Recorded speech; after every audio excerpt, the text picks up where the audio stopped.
William Morrow and HarperAudio present Ink Blood Sister Scribe, a novel by Törzs, performed by Saskia Maarleveld.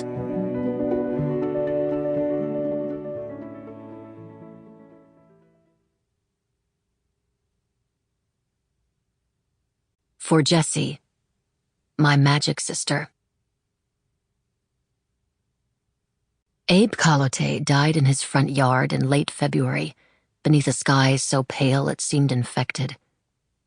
There was a wintry, wet snowbite to the still air, and the sprawled open pages of the book at his side had grown slightly damp by the time his daughter Joanna came home and found his body lying in the grass by their long dirt driveway. Abe was on his back, eyes half opened to that gray sky, mouth slack and his tongue drying blue, one of his hands with its quick-bitten nails draped across his stomach. The other hand was resting on the book, forefinger still pressed to the page as if holding his place.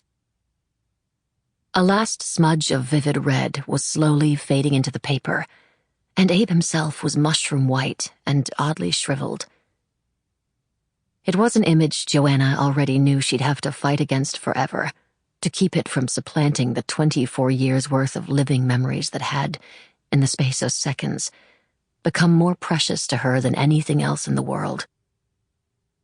She didn't make a sound when she saw him, only sank to her knees and began to shake.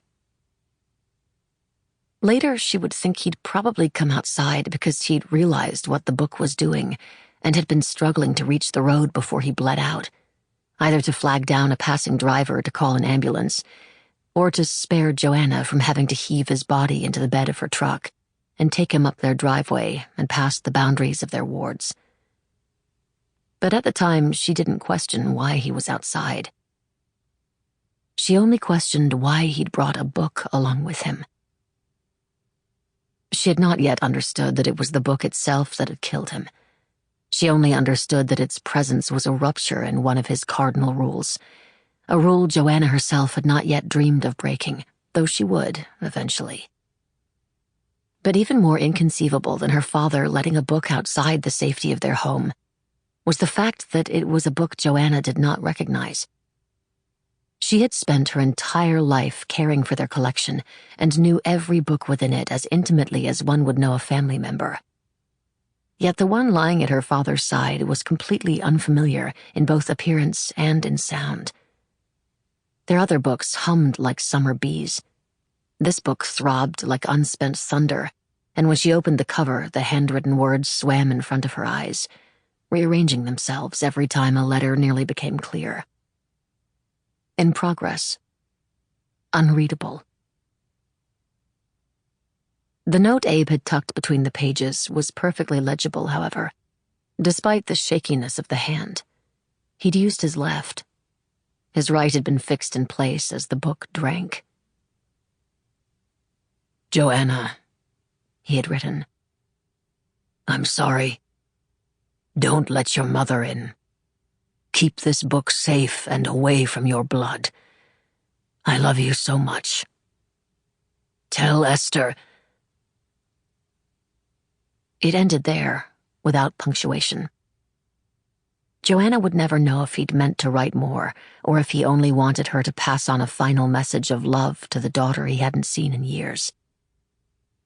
But kneeling there on the cold dirt, with the book in her hands, she didn't have the wherewithal to think about any of this yet.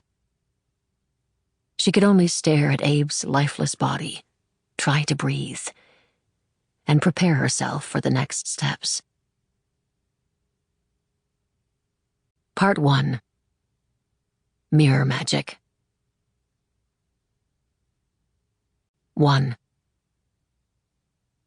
Esther couldn't get over the blue of the sunlit sky.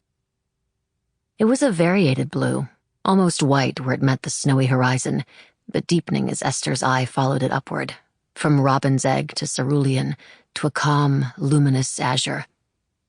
Beneath it, the Antarctic ice was blindingly bright, and the scattered outbuildings Esther could see from her narrow dorm window drew stripes of indigo shadow on the white ruts of the road. Sample complete. Ready to continue?